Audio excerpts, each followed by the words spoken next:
The second emissions reduction plan shows New Zealand is on track to meet domestic goals for 2030, but still 84 million tonnes off meeting our international target under the Paris Agreement.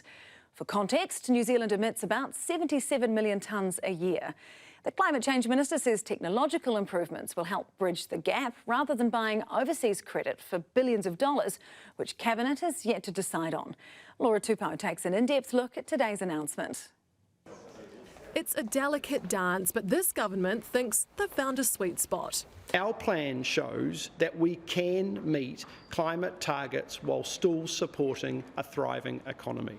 The latest report shows New Zealand will meet its first emissions budget covering 2022 to 2025. The next one from 2026 to 2030 is also on track. And the third one from 2031 to 2050 is ahead of schedule. We can meet our net zero target as early as 2044. Over the next 5 years, the plan says there will be more renewable energy projects. Carbon capture, utilisation and storage will be recognised in the emissions trading scheme. Agriculture, which makes up more than half of our country's emissions, still won't be in the ETS, but will have a different pricing system in place by 2030.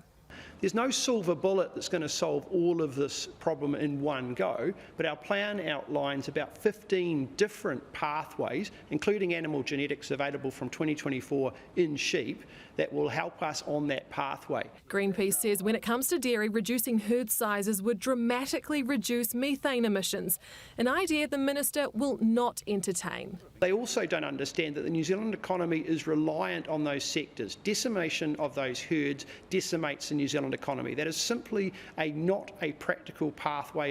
But the pathway the country is on might be meeting domestic targets, but not our 2030 international ones under the Paris Agreement. The gap is around 84 million.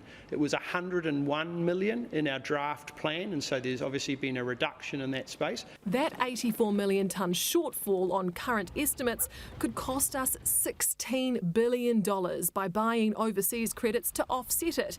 But that cost hasn't been penned in government's books. Treasury advice that Minister of Finance and I have already sought indicates that is not at a point at which this should be treated as a liability. The sooner they do that, the better.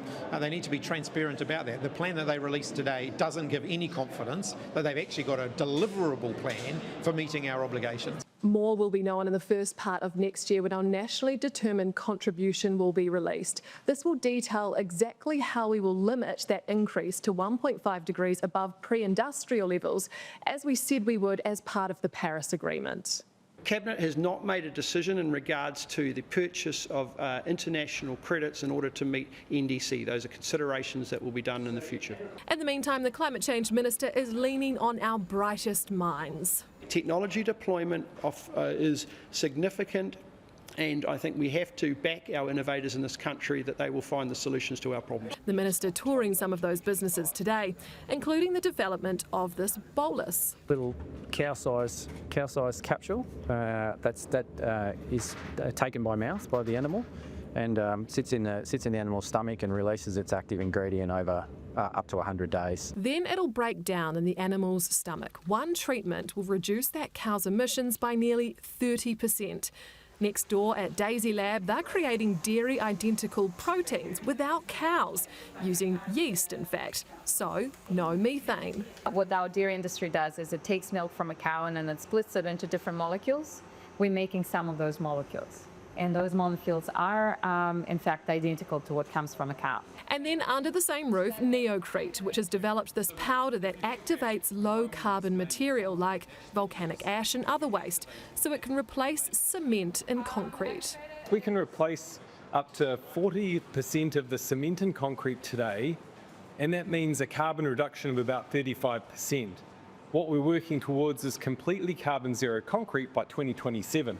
All three of these innovations are expected to be on the market over the next few years. This is a government that is not sitting on its hands. We are taking action and we have a credible plan in order to meet our domestic targets. But despite some domestic movements, it's the international target that lingers like a bad smell.